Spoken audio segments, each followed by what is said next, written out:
Hi guys, I will teach you how to make UTP cable.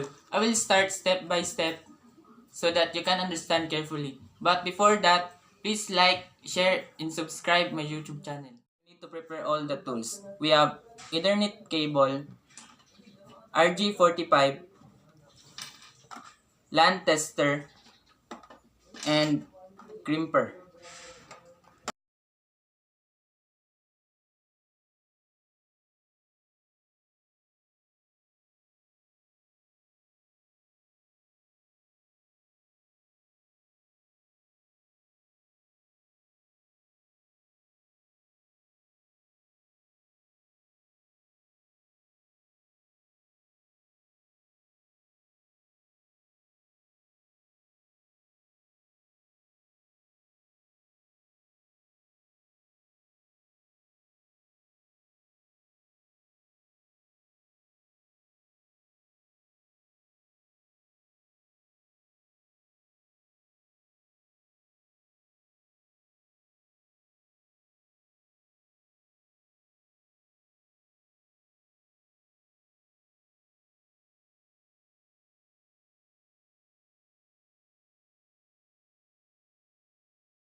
To test straight through in the LAN tester.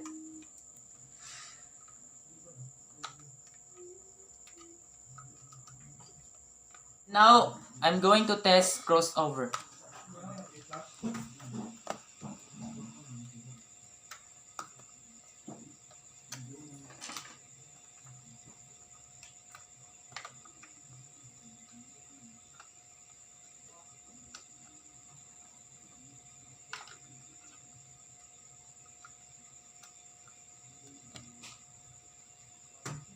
Done.